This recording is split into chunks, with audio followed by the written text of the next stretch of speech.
takot, kaba, kilabot, mga karanasang bumulabog sa iyong kaisipan, mga tanong na sadyang kahirap bigyan ng kasagutan, at mga pangyayaring kahirap paniwalaan.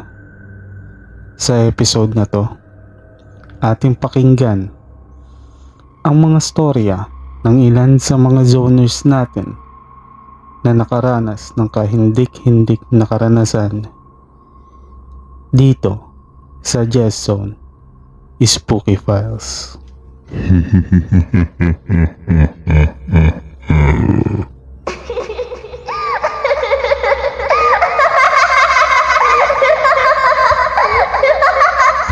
So bago tayo magsimula guys, no, gusto ko lang humingi ng pasensya sa inyo.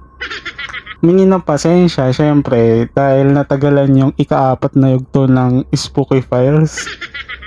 Kasi masyado tayong maraming ginawa, masyado tayong busy. Yun, nakabalik na rin tayo. Actually, na-miss ko talaga to. Na-miss ko to guys, sobra. Hindi na natin patatagalin pa. Simulan na natin ng takutan. Konting disclaimer nga lang pala guys, no. Kung may maririnig kayong mga unwanted sa background like yung kumakahol na aso, mga nagngingit-ngit na upuan, yung ingay ng mga sasakyan, no. Gusto ko humingi ng advance paumanhin sa inyo guys kasi nasa labas ako ng bahay. At wala akong sariling kwarto, so dito ko ginawa to. At yun, sana maintindihan nyo guys. So umpisa na natin ang unang kwento natin. Hi, please call me Joyce na lang, not my real name. Share ko lang yung experience ko about sa bag na nabili ko through ukay-ukay. Isa ba kayo sa mahilig mag-ukay-ukay? Kasi ako hindi masyado. But my husband does. Siya talaga tong mahilig magbusisi at magtingin-tingin sa ukay-ukay. Eventually, parang nagugustuhan ko na rin pag every time na nagsisimba kami at diretso ukay-ukay. Anyways, here it goes. One fine sunny day, nagsimba kami sa Baclaran. Then sabi niya sa akin, since maaga pa naman at day off, magtingin-tingin muna kami sa ukay-ukay. And as usual, edi go. Sa kahabaan ng tambo, kung kabisado nyo ang Baclaran, maraming ukay-ukay. Pumasok kami sa isa doon. Since bandang 2 noon time, palang noon, walang masyadong tao. Si Habi, diretso siya sa men's section at magtingin-tingin daw siya ng mga shorts, edi hinayaan ko. Ako since wala ako masyadong tiyaga magbukalkat at magbulaklat, kung ano lang ang nasa unahan na damit tinitignan ko. Nung matagal-tagal na, pumunta ako sa gawing corner bandang fitting room at malapit sa mga bags. Since mahilig ako sa mga bags, na-excite ako. Fast forward, may nagustuhan akong bag. Color dirty white siya. Medyo leather pero hindi ganon kakapal. Cute bag siya. Nung hinawakan ko, akala ko ang gaan since shoulder bag siya. Trinay ko at nagulat ako kasi ang bigat. Alam mo yung handle niya is chain na stainless. Medyo na feel ko yung handle sa balikat ko. Try sa mirrors ng fitting room. Ewan ko kung ako lang to pero bigla siyang nahulog sa balikat ko diretso floor. Alam mo yung parang may tumabig kaya nahulog?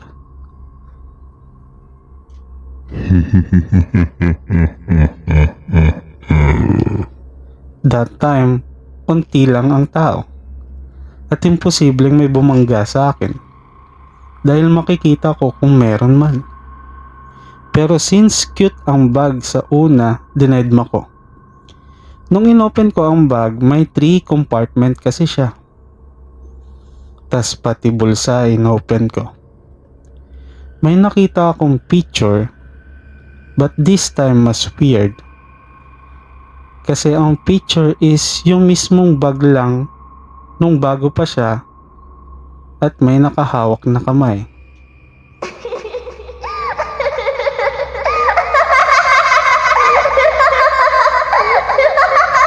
At pansin na pansin ang bracelet nito na may pendant na letter K, ang laki. Pinakita ko sa hubby ko.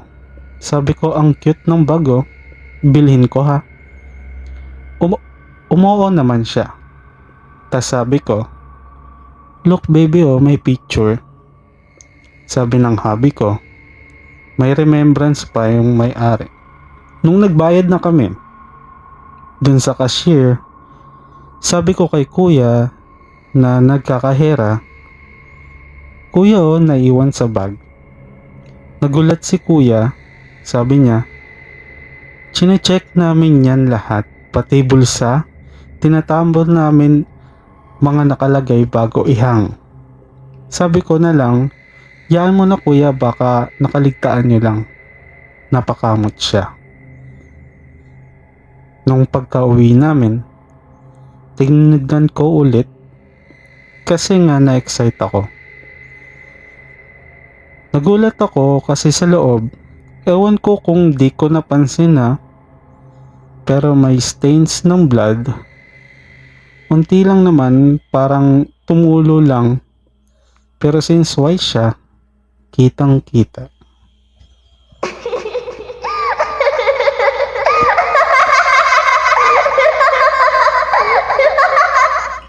Ginawa ko, binabad ko muna. At ewan ko kung namamalik mata lang ako, pero sa peripheral vision ko, since nakatagilid ako, parang may kamay na mabilis na humila sa bag.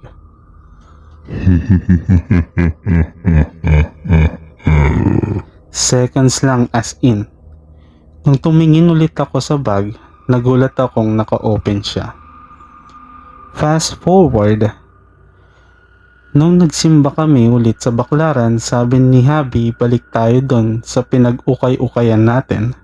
Last Sunday, ang gaganda ng mga shorts, tingin ulit ako. Ako naman oo lang din dahil baka makakuha ulit ako ng bag. Nung nandun na kami, that time marami ng tao. Si kuya nakangiting sinalubong ako pero tandaan niya agad ako. Kasi alas 4 na kami pumunta. Doon kay kuya cashier, may lumapit na bata. Sabi, kuya, nabili na ba yung bag na gusto ni mama? Ang cute niyang batang babae. Maputi, chinita. Tas sabi ni kuya, yung madalas tingnan ng mama mo? Oo, nabili na last week. Hindi ako naimik dahil baka ibang bag naman pinag-uusapan nila. Pero nung dinescribe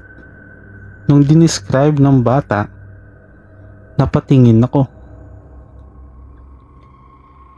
Sabi ni kuya, nasaan ba si mama mo? Sabi ko kasi sa inyo, kunin nyo na last time. Nung nandito kayo, ayan tuloy, nabili na. Tas tumingin sa akin. Ayan si ma'am, nakabili. Tinanong ko yung bata, gusto mo bang bilhin sa akin? Di siya umimik pero nagulat kaming umiiyak na pala siya. Yun po kasi ang pinunta ni mama bago po siya kinuha ni Papa Jesus. Pumunta po siya dito para daw bilhin na yung bag kaso po nasagasaan po siya.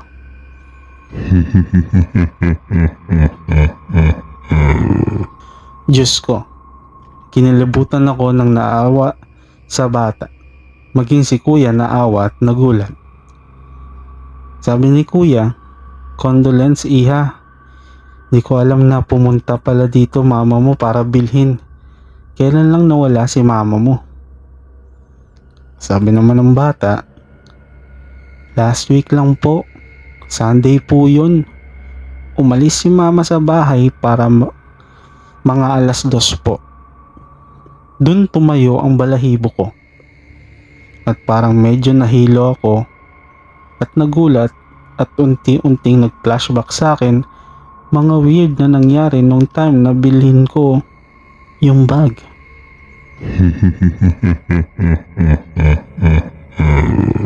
At nung hawakan ko ang kamay ng bata para patahanin siya, para akong binuhusan ng malamig na tubig at nanlalamig.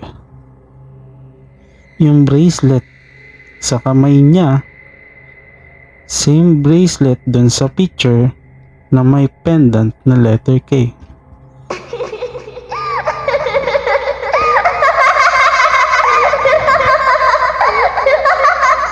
Niyaya ko nang umuwi, habi ko. Sabi ko dalian niya at maitatapon ako. Pagbalik namin sa bahay, nandun yung bag. Maayos naman. Ginawa ko, dahil sobrang kabado na ako, pumunta ako sa labasan para itapon na. Pagkahagis ko sa basurahan, nandun pa rin ang picture.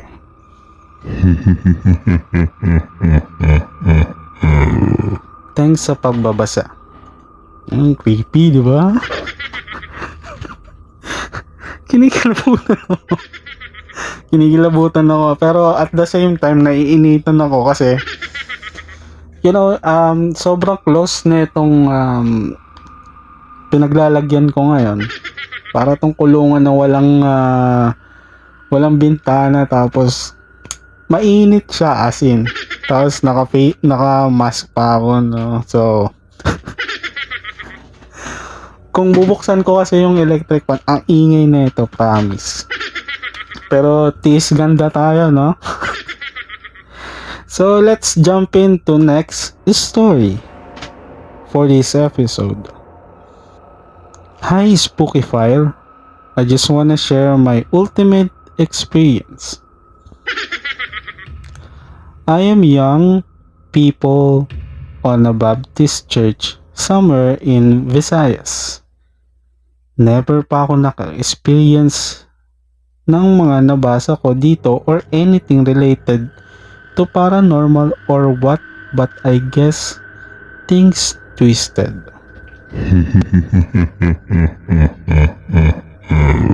So yeah, way back 2018, Sunday, yung lesson namin sa Sunday school 8 to 9 a.m. is about angels and demons. Before mag-start ang lesson, yung Sunday school teacher namin, tawagin natin siyang Teacher N. She told us na we need to pray and tibayan namin yung loob namin and presence of mind. Kasi daw parang sensitive yung topic. After opening prayer, parang mabigat na yung ambience. Habang nagtuturo si Teacher N, biglang nagwala yung isang bisita galing pa sa isang baryo within the city. Kasi yung church namin sa Visayas, tapos yung invite kami sa ibang baryo. Tumirik na yung mata niya, tapos nag-iiba yung boses. Baka gutom to.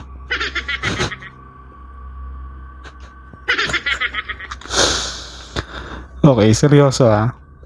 Yung friend ko na si Ate A, ginapos niya yung bisita, tawagin nating Gina.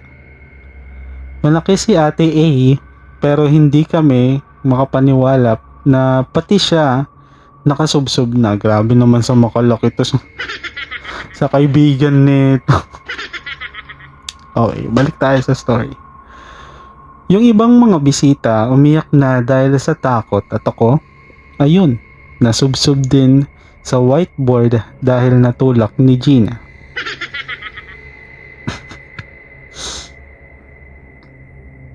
Seryoso na ha. Nakasulat kasi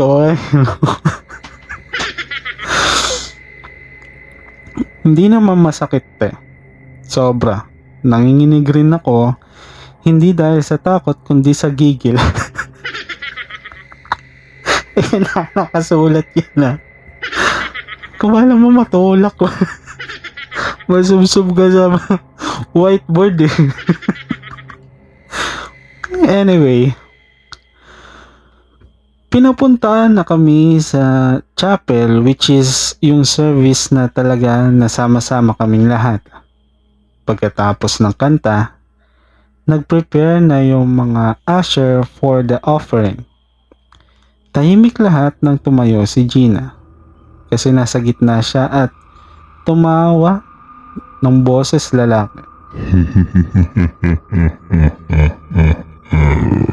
Nabigla lahat at ako na nasa bandang likod na nagulat rin nang may isang nagwawala, si Sheena. Kumanta kami ng napakalakas ng mga kanta na about sa blood ni Jesus Christ kasi sabi daw ng pastor namin matataboy daw nito yung mga demonyo.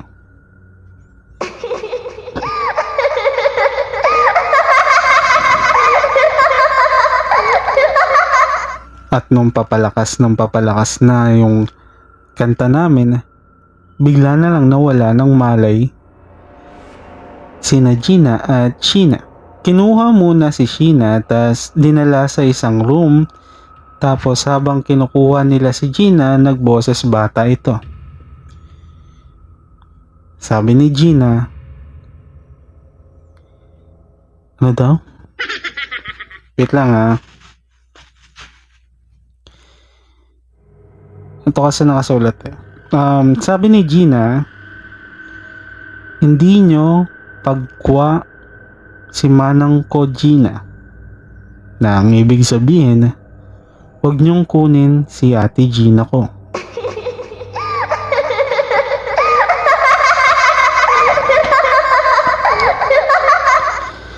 Dinala siya ng mga pastor sa isang room, which is nandun din si Sheena. By the way, best friend niya pala si Sheena, pero once na nasapian na sila, naghahabulan sila at nagsasabunutan, kaya ayun, nilipat na ng room si Sheena. Fast forward, tapos na yung church service at good news na naicast out na ng pastor yung nagposes kay Sheena at Gina. Kinausap namin sila at niyakap. Doon na kami nagkwentuhan ni Gina na totoo talaga yung mga demons and nagsimula ang lahat ng kanyang naranasan sa isang SIM card. Huh? Okay ulit SIM card pala.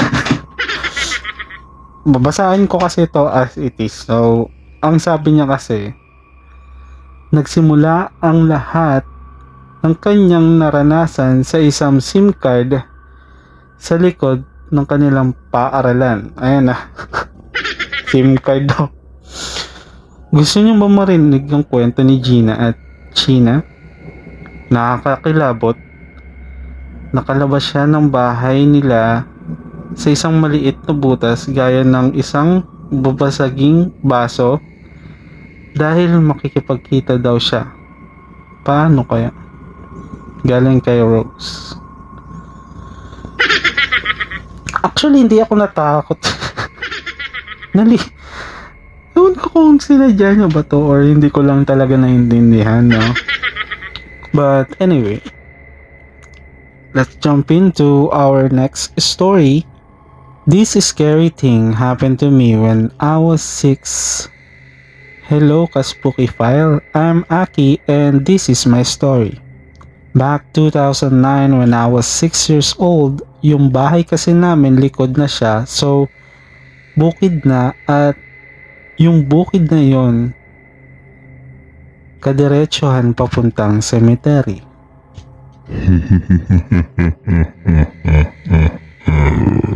So nag-start ko siya na ma-experience nung mag-isa ako sa bahay. Dahil working ang parents ko, lola ko lang ang nakakasama ko, but that time wala si lola, LV, dahil linggo araw ng simba. Habang naglalaro ako sa sala namin, naninag ko na parang may dumaan sa likod ko. May TV din kasi sa harap ko, kaya maaninag mo talaga siya. So nilingon ko pero wala naman. I assume na baka pusa lang namin. Habang nagpapatuloy ako sa paglalaro, may tumawag sa akin galing sa kusina. Yung kusina namin open siya, kita mo na yung bukid sa likod. Tumayo ako para tignan at nakita ko na may babae doon na nakaputi at nakaupo sa puno ng mangga.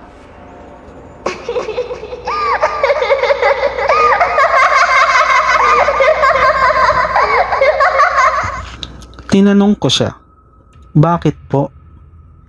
Malakas dahil nga malayo pero di na siya kumaybo at bigla nawala.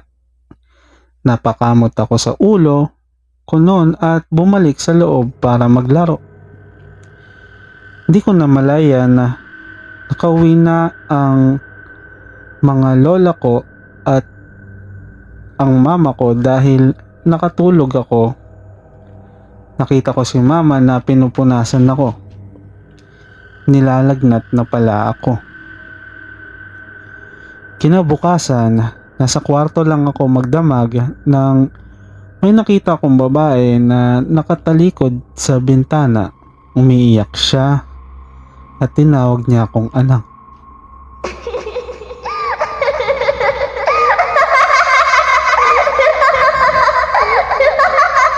So dahil bata pa ako noon at wala pang alam sa mga scary things, tinawag ko siyang mama. Siguro dahil may lagnat ako at naglalambing pero wala ang mama ko.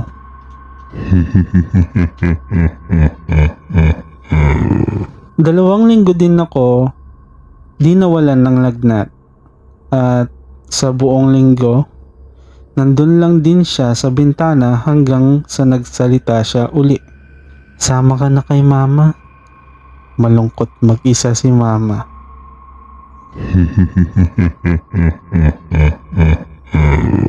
Nanginginig ang boses niya. Nakatingin lang ako sa kanya at ang kamay ko ay unti-unti inaabot sa kamay niya. Nakatayo siya sa gilid ng higaan ko. Bigla ako nagulat dahil hinampas ni lola ang kamay ko at agad naman ako nawalan ng malay. Kinukumbulsyon daw ako, sabi ng mama ko. Fast forward, 18 na ako, nakikita ko pa rin siya at tuwing magba-birthday ako, mas lumalala siya, nagagalit na din siya sa akin hanggang sa kinikwento ko na kay mama ang na-experience ko. Kasabay ko ng anak sa iyon. Pero yung anak niya namatay, inilibing sa puno ng mangga sa likod. Hindi matanggap na nawala ang anak niya dahil iiwan siya ng nobyo niya, kaya nagpakamatay din siya at nagbigti. Kung saan nilibing ang anak niya. Naalala ko, bago kita iuwi sa bahay, sinabi niya sa akin, kukunin ka niya. Di ko naman alam na totohanin niya. Exact word na sinabi ni mama sa akin.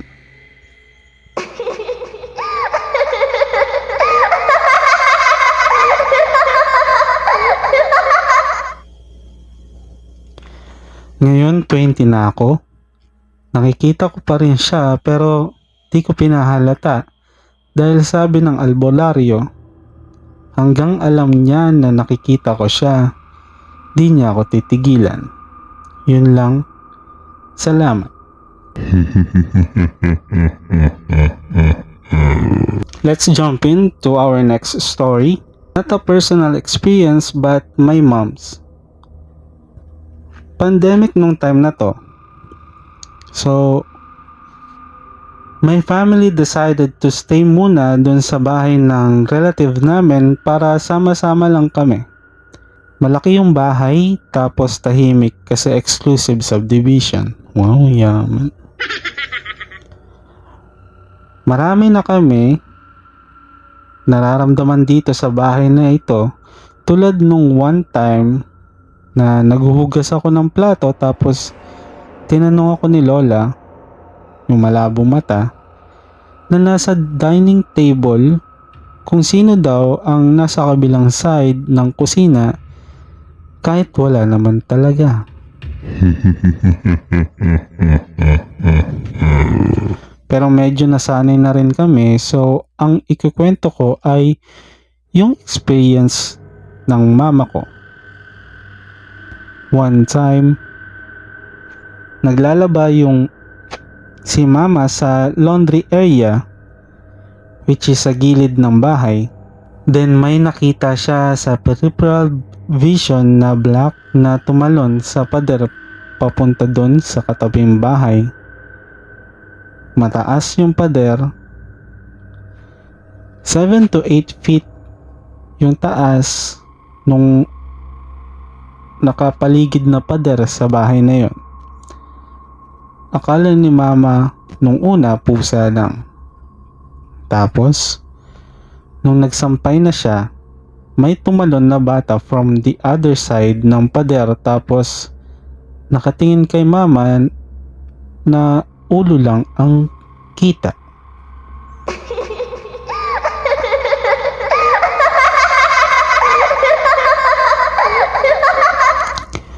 Yung description ni mama ay batang black lang lahat.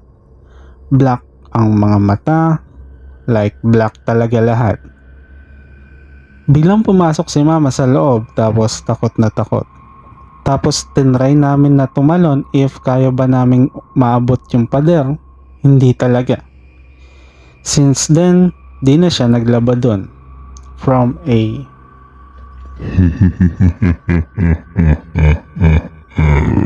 para sa ating susunod na story, isa akong avid listener dito at nag-decide akong i-share yung experience ko sa bahay namin mismo. Nung una, sa isang lugar sa northern part ng Metro Manila kami nakatira ng buong pamilya ko. Lolo, lola at mga tita and tito ko pati mga anak nila. Nung medyo nakaluwag at sumigla, family business, nag-decide kami bumili ng bahay lola ko sa Las Piñas. Dito na nagsimula lahat ng kamalasan. Simula nung lumipat kami sa bahay na yon, ang daming namatay sa pamilya namin.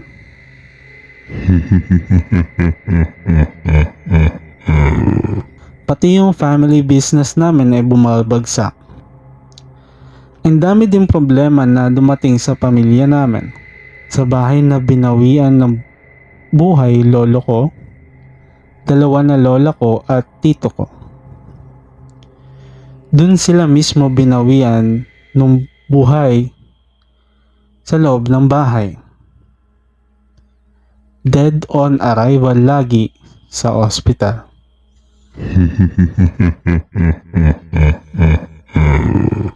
Yung papa ko mahilig sa mga spiritual stuff. Avid collector and believer ng mga supernatural entities. Bata pa lang ako, numulat na ako sa mga kakaibang nilalang sa mundo at lagi niyang sinasabi sa akin na may mga kasama nga kami sa bahay na yon. Hindi daw niya pinapaalis kasi sila yung nauna sa bahay. na yon at hindi naman sila nananakit. Manggagamot nga din pala ang papa ko. Ang kwento ng mga kapitbahay namin, bago kami lumipat, may nagbigti sa bahay namin. Pero syempre, hindi yun dinisclose nung binili ni Lola yung bahay. Pero bukod sa nagpakamatay na yun ay may nararamdaman pa akong ibang kasama sa bahay at may isa doon na talagang ramdam mong mabigat ang kasama.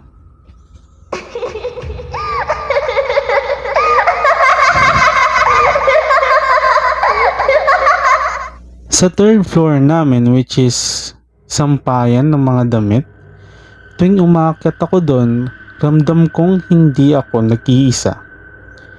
Lalo na kapag gabi ka pupunta doon, tila bang may katabi ka lagi at naghihintay ka for sure na may magpapakita.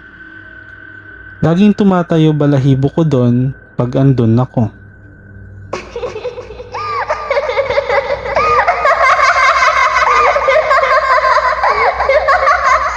May mga naging bisita kami na nakikita sila at nagpaparamdam sa kanila.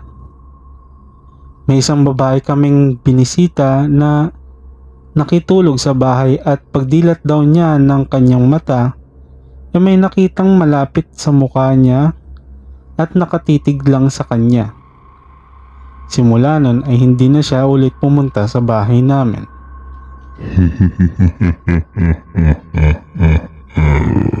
Fast forward to today, namayapa na si Papa at naging mas noticeable and tila violent na ang presence ng mga kasama sa bahay. Dahil graveyard shift ako, sa umaga ang tulog ko lagi at sinisigurado kong patagilid lang akong pumesto kasi lagi akong may sleep paralysis. Dalawa ang daan o pinto sa kwarto ko. Isang pinto papunta sa inner house, hagdan at sala namin, at yung isang pinto, back door, hagdan ulit pero diretso sa third floor namin at dirty kitchen naman sa ibaba. May isang beses na tulog ako dahil sa puyat at pagod at ginigising ako ni tita sa pagsigaw para ayain kumain. Rinig ko lagi ang tawag niya kasi sa may hagdan ng dirty kitchen siya nagtatawag. Sa sobrang pagod ko, hindi ako makabangon pero malinaw ang pandinig ko na may nagsalita na babae sa tenga ko. Pagod siya.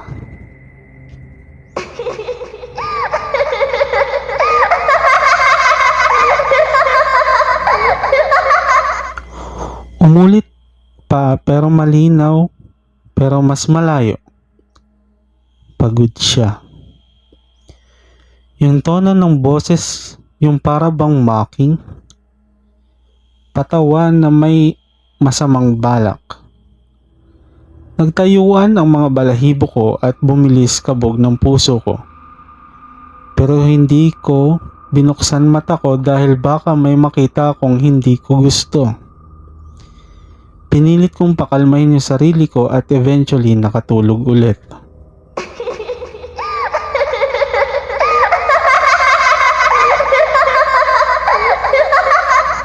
Yung tita ko naman, madalas tumambay mag-isa sa sala kasi doon siya nanonood ng mga palabas niya. Yung sala namin may frosted glass window tapos makikita at maririnig mo mga tsinelas pag may naglalakad doon at pag may naglalaro sa dirty kitchen. Isang gabi, habang nasa sala si tita, may naglakad daw sa may window na yon at parang may gumagawa sa dirty kitchen. Akala niya kami yon ng mga pinsan ko kaya isa-isa niyang tinawag mga pangalan namin pero walang sumasagot.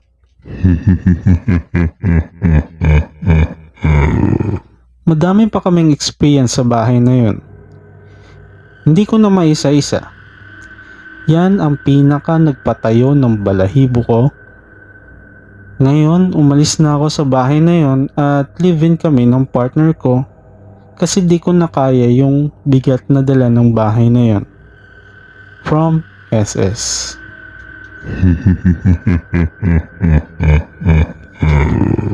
Teka lang, ang init To our next story. Hello po, silent listener po ako dito sa Spooky File. Sana mabasa nyo. Nangyari po to last week lang, August 8, 2022. Wait lang. 2025 na. Madami po kasing multo sa bahay namin kaya sanayan na lang kapag may nakikita. Sa kwarto po namin, may bintana kapag sumilip po doon, makikita na namin yung bahay sa likod namin. Kada 3 AM, umaalulong yung aso nila, kaya dinadasalan ng lola para tumahimik. May kasabihan kasi sa amin na kapag gumaganon yung aso, may masamang mangyayari o kaya nakikitang multo, tumatahimik naman sila.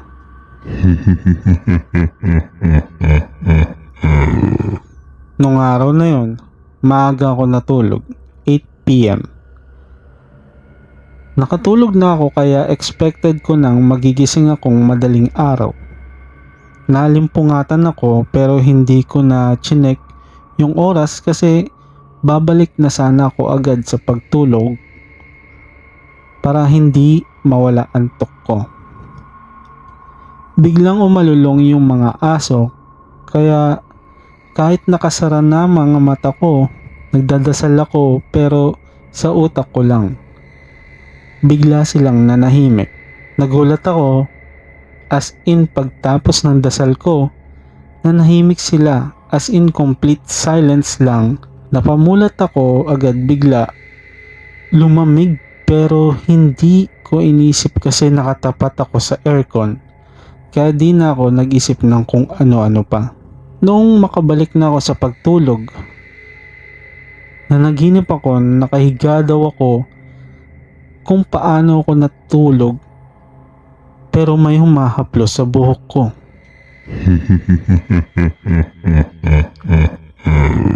Bawat haplos niya mahapde kasi ang tulis ng kuko niya tapos mainit. Ramdam ko sa ulo ko yung init ng kamay niya. Nakakapaso, isama mo pa yung kuko niyang umaano sa anit ko.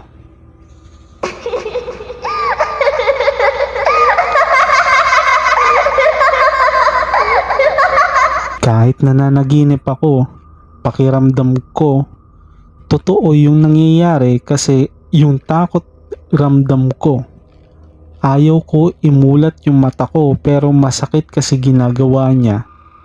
Kaya kahit natatakot ako, nakapikit pa rin ako pero hinahawakan ko kamay niya tapos dinadasalan ko siya ng Hail Mary. Tsaka ako nagising, ramdam ko pa rin yung init sa anit ko. Nagalit ata sa akin kasi dinadasalan ko siya noong una. Hindi ko alam kung totoo pero kasi ramdam ko yung kaba ko habang naginip. Nautal-utal pa nga ako magdasal nung hawak ko kamay niya. Pagtingin ko sa orasan, 3:00 na. Sakto, sa sobrang gulat ko at takot, natulog ulit ako. Ayun lang po. Galing kay Sleepyhead.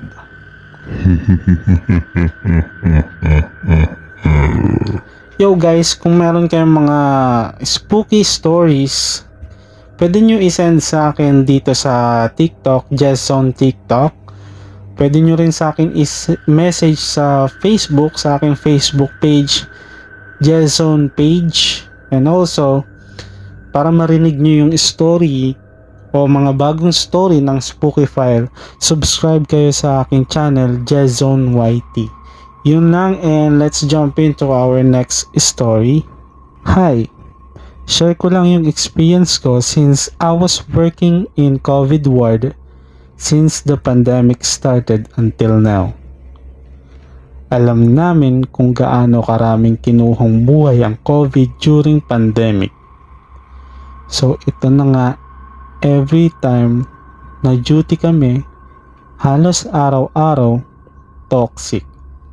Madalas kami mag-code blue o meron man palaging patient na intubation o magwawala.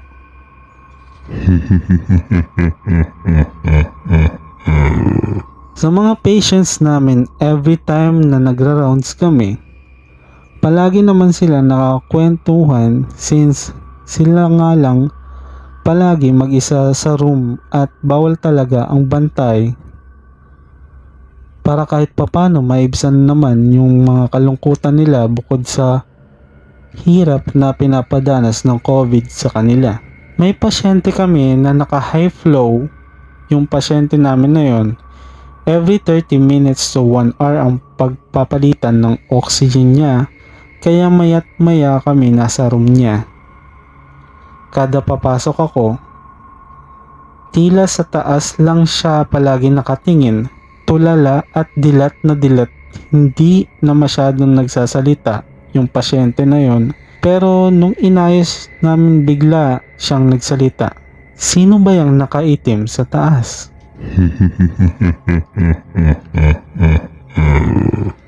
Nakaturo siya sa kisame, so ako deadma lang. Pero biglang nagtaasan balahibo ko sa batok at nanlalamig ako. Kahit sobrang init ng suot namin, pero hindi ko magawang iwan yung pasyente namin, kaya nilakasan ko na lang loob ko.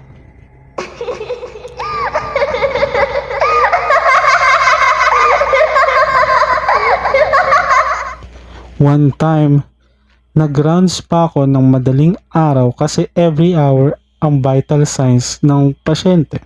Nakailang beses ako umulit sa BP niya kaso sobrang baba, just to make sure. Sabi ko, "Ma'am, pa-recheck nga ako." Tas pagtingin ko, wala pala akong kasama.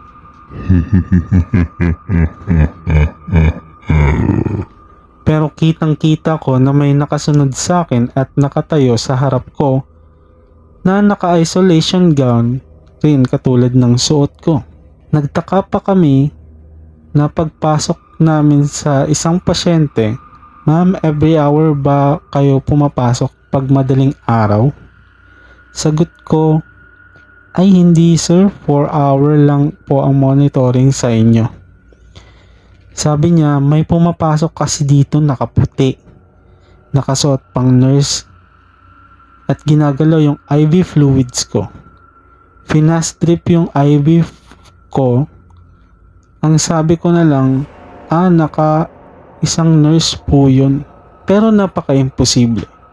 Remember, COVID ward, bawal pumasok sa patient room nang walang gear, hindi naka-PPE at isolation gown, and also face shield.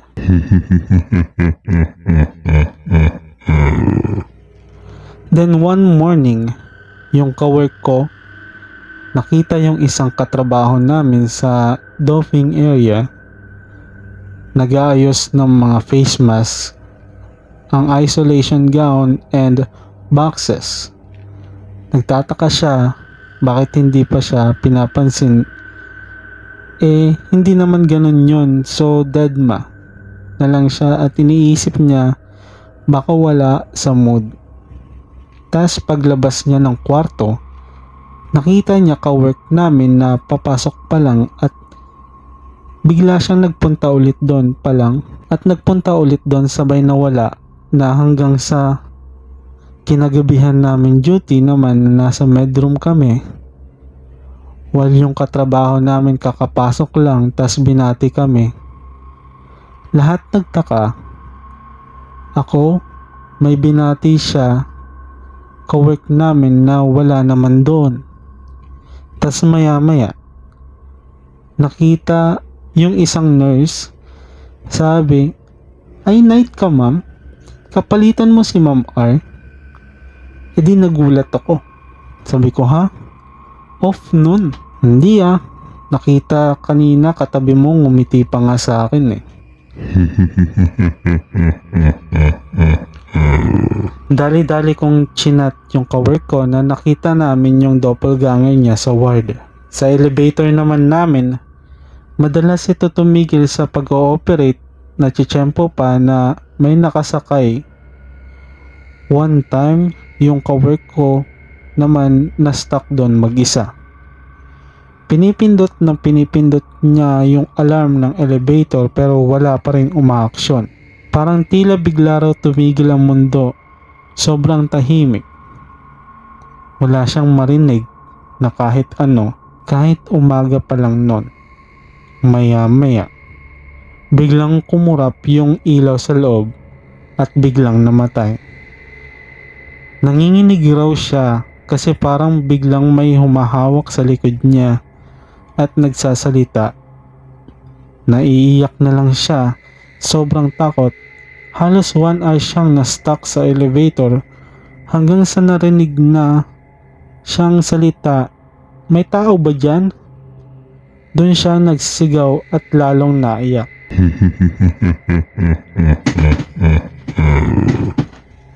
Kinabukasan, maayos naman ang duty namin. Hindi kami ganun ka-toxic. Kalma lang. Nagkukwentuhan nang biglang may sumigaw. Tulong! Yung boses hirap huminga, edi kami lahat dali-daling tumayo. 5 AM yon to be exact. Lahat ng kwarto binubuksan namin pero lahat sila tulog pa hanggang sa nagtinginan na lang kami ng mga katrabaho ko.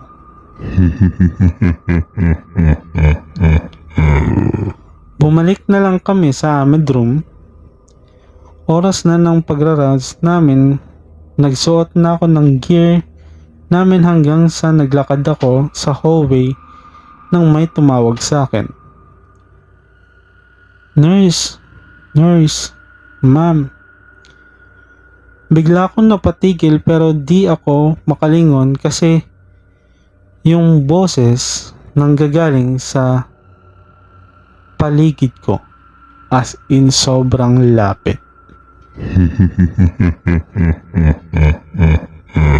Baka kasi paglingon ko may makita ako kaya diniretso na ako ulit sa paglalakad. Meron pang relative ng pasyente na nagdala ng isang lata ng asin hanggang sa nagkwento yung pasyente na may nambatok raw sa kanya nung gabi kaya yung pasyente na yun dali-daling nagpa-discharge sa takot since asymptomatic naman raw siya, sa bahay na lang daw siya mag-isolate.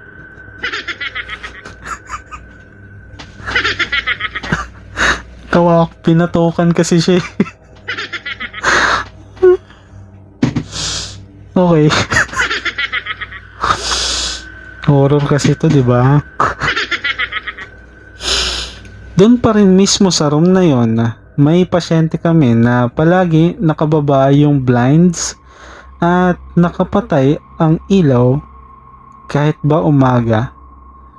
Tinatanong namin bakit ayaw niya ng may ilaw hanggang sa nagsabi siya, "May babaeng nakaitim kasi palakad-lakad sa kwarto ko. Nakatingin lang sa akin, nagtatakip rin ako ng mata." Ilang araw nabalitaan namin yung pasyente na yon na namatay na rin. Kada pala may nakikita kaming lalaking nakaitim na biglang naglalakad sa hallway, palagi kami nagtotoxic sa duty. Biglang natutunugan ang cardiac monitor at biglang mag-a-arrest na pasyente na nagko-code blue kami na tila siya na ang susunod. Kapag cold blue po is nagre-revive kami ng pasyente.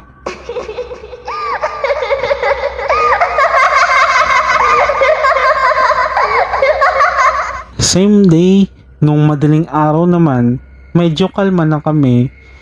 Yung iba sa nagcha-charting, 4 kaming duty lang, around 2 AM yon. At ako nasa pantry pero bukas ang pinto. Hanggang sa nagkatinginan kami ng kasama ko na nasa station siya. Narinig mo? Oo, narinig ko. Ang lakas hanggang ngayon. May naghaham sa may dulo, banda. Ilang minuto bago nawala, tapos biglang may tumatawa. Boses ng matandang babae. Sa takot ng iba kong kasama, sama-sama na lang kami. Bigla sa station at hindi muna naghiwalay yung isa sa amin. Panay tingin sa paligid. Sabi, andito na siya sa station.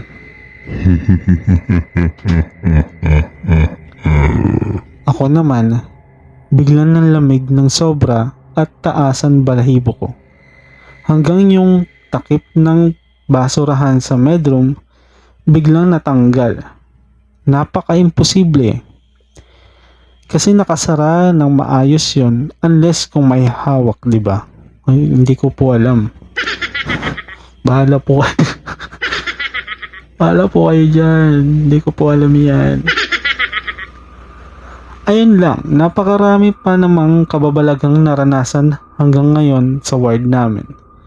Pero nasanay na lang kami kasi trabaho namin to. From Sikil.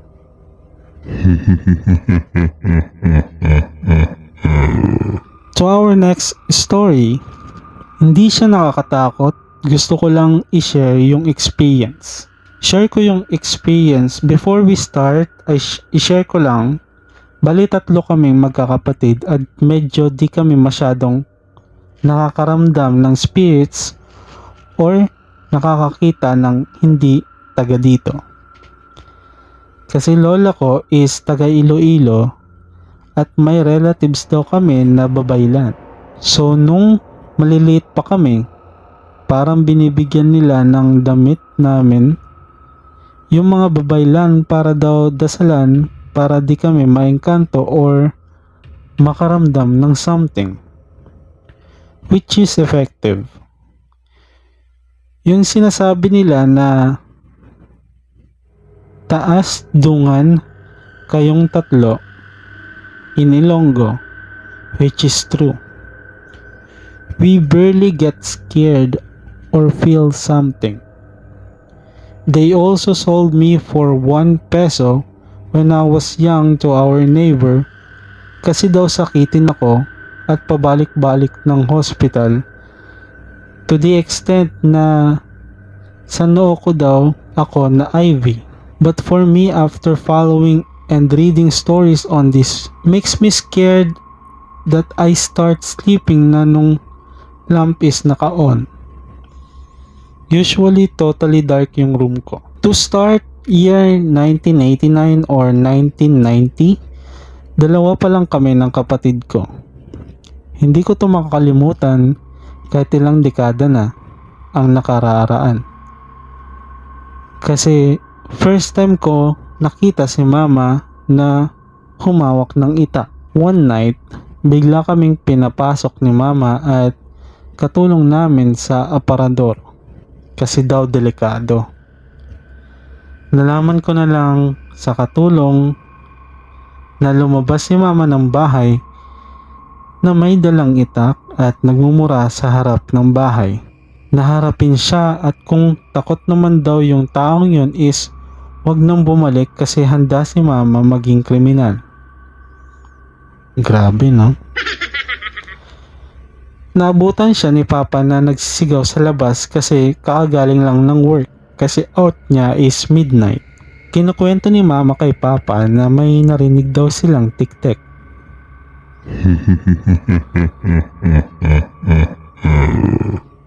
Mahinang mahina yung sound, so ibig sabihin na malapit sila sa bahay. Kasi daw, pag malakas, akala mo is malapit. Nasa malayo pa daw yung tik-tik. Hindi naniniwala si Papa sa ganon kaya tinatawanan niya si Mama at sinabi, kaya kaya mo yan at siguradong hindi na yon babalik kasi ang tapang mo. Nag-ala Gabriela silang sa labas. After nun, hindi na bumalik pero medyo may nagpaparamdam pa rin lalo na sa kapatid kong lalaki at minsan kay Mama. Dito na lang muna, sorry di ako marunong magkwento. Summary lang kaya ko. From Bell 2023. Next story, may gusto ko lang akong i-share. Eventually marami na akong experience in the past pero isa-isahin ko muna ang pagkwento. Sige po. Siguro nga noon medyo mahina ang faith ko kay God kaya naging malapitin ako sa kung anong elemento pero simula nang nagkasakit ako at nag-mature na rin, naging paladasal na ako kaya siguro bihira na ako maka-encounter ngayon. Noong mga college days ko, mahilig kasi ako sa mga banda ng rock music. Isa pa, artist din ako. Kaya ang estilo ko ng kwarto parang panglalaki. Puro band posters at ang dark. Though alam ko naman na yung rock music has nothing to do with these spirits. Siguro nga, kaso kulang ako sa relationship ko kay God that time. So yun nga, magulo lagi kwarto ko, na madilim, lagi ako nagsasounds ng mga heavy metal rock songs, tapos yung lifestyle ko pa. One time nakatulog ako habang naka-on yung radyo. May NU 107 pa that time. Parang split seconds lang, nakahiga ako, di ko namalayan nakatulog na pala ako. Hindi ako makagalaw. Nakikita at naririnig ko paligid ko pero hindi ako makagalaw kahit anong pilit ko.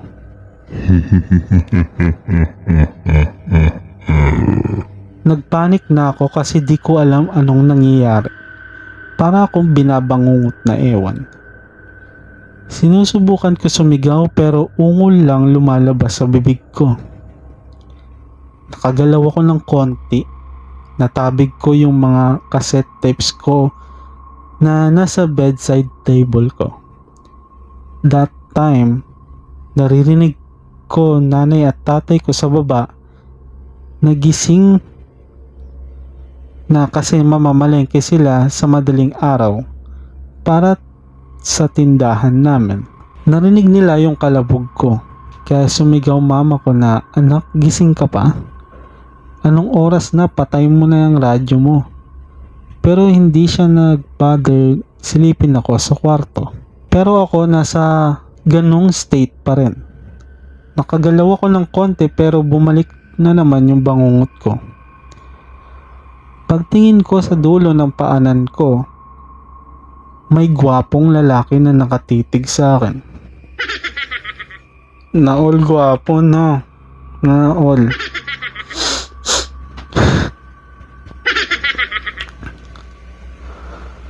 Medyo wavy na mahaba buhok niya at sobrang angelic na mukha talaga.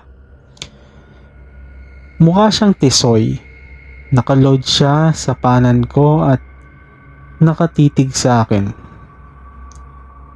Nakahubad pero upper portion lang ng katawan niya nakikita ko. Habang nakatitig siya sa akin, may nararamdaman akong parang may ginagawa siya sa akin na naarouse ako. Yay. Bastos naman ito. For the moment, medyo natangay ako sa ginagawa niya. Ang harot ah. Pero naisip ko, no. Sino to at anong ginagawa niya sa akin? Natakot ako. Alam ko devil spirit siya. Nagdasal ako ng Our Father paulit-ulit. Para niya akong dinidistract dahil nakakalimutan ko yung dasal. Paulit-ulit lang ako na nagdasal hanggang magising ako. Pawis na pawis ako paggising ko. Kumuha ako ng rosary at tinabi ko hanggang makatulog ulit ako. Pero halos umaga na ako nakatulog. Since that incident, talagang nagdadasal na ako bago matulog at binago na rin at inayos ang kwarto ko. May nakapagsabi sa akin kasi na baka meron akong bagay sa kwarto ko na nakakapag-attract ng mga ganon, kaya everything na may ganong image, goat-like images or anything na parang unholy, pinagtatapon ko na. Though may iba pa akong experience ng sleep paralysis, pero hindi na ganon na nakikita ko face to face from tulala. So let's jump into our last story for this episode. So ito na ang bagong lipat po kami ng apartment dito sa Imus, Cavite. Bali 2 months pa lang po kami nag-i-stay dito ngayon, pero nung first month may na-experience na ako na kakaiba.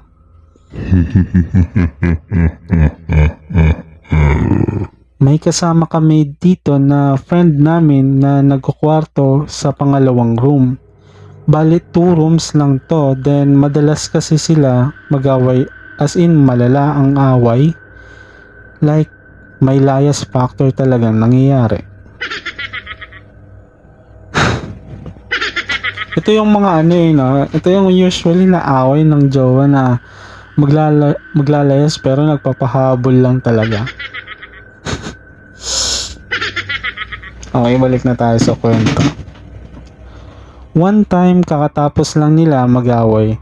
Nakahiga na ako noon sa sala set namin. Bale, yung ulo ko nakaulo sa tapat ng kusina na may katabi na pinto ng CR. In short, nakatalikod ako sa kusina nung nakapikit na ako.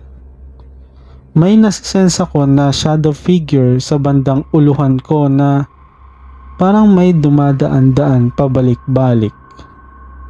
Para siyang paikot-ikot sa kusina, pero pag tinitignan ko, wala namang tao.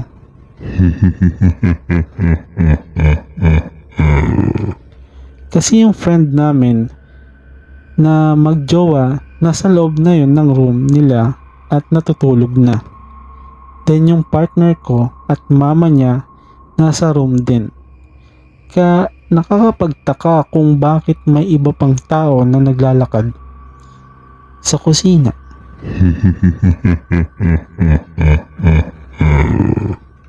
Bali 3 times na yon, nilingon ko kasi maliwanag yung ilaw sa kusina. Yung ilaw sa sala nakapatay na. Then yung nabother na ako sobra, ang ginawa ko na lang, nagbago ako ng pwesto. Humiga ulit ako pero this time nakaharap na ako sa kusina. Para naman makita ko kung ano yung shadow na yon kasi open naman yung third eye ko. Pero yun nga, ayaw naman magpakita sa akin nitong spirit na to. Mapaglaro, inaabangan ko talaga siya kung dadaan ulit kasi gusto ko talaga makita. Pero wala, di na siya naglalakad. Sinubukan ko na ulit pumikit. Naknang putya pagpikit ko, saka siya naglakad sa kusina. As in may shadow na nagbablock sa ilaw na galing sa kusina. Hindi ko na lang pinansin gang pumasok na lang ako sa kwarto namin at doon na ako natulog.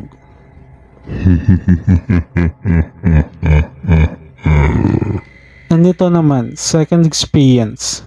Ito naman, second experience ko. Ngayon lang nangyari.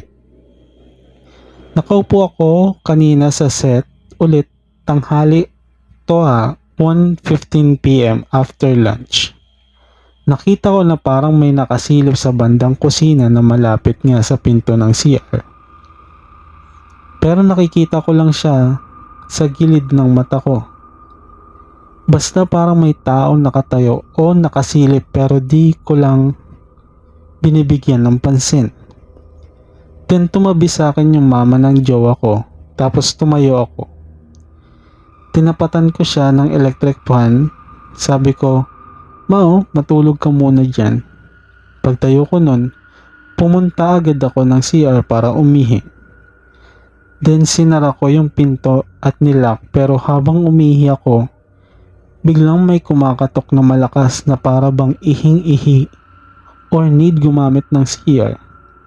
E di nagmadali ako. Pagbukas ko ng pinto, wala namang tao.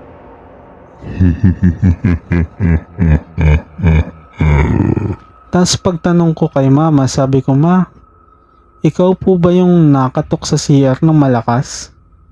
Sabi niya hindi daw siya. Pero naririnig daw niya na may kumakatok nga daw, di lang niya pinapansin. Then paglabas ko sa terrace, tinanong ko partner ko kung siya ba yung nakatok sa CR. Sabi niya hindi daw siya. Bigla na lang talaga akong kinilabutan kasi napakalakas ng katok. Then nung nakwento ko na sa kanya yung katok na nangyari, bigla niya sinabi na na-experience din daw niya yon.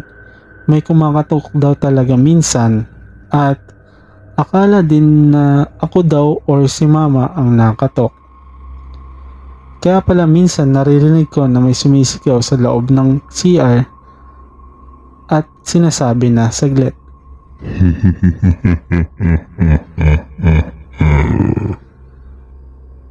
After this incident, kinausap ko na lang din yung spirit na huwag kami sasaktan at sana ay swerte na lang ang dala niya. Then si mama biglang nagkwento na nung wala daw kami ng partner ko, nakita daw niya yung partner ko na nakatayo daw sa may pinto. Kaya ngayon, iniisip ko kung doppelganger ba siya or typical na spirit na pag-alagala. Hindi ko na din alam kung makakasiyar pa ako o makakaligo ng matiwasay nang hindi iniisip na may baka kumatok ulit from Carl.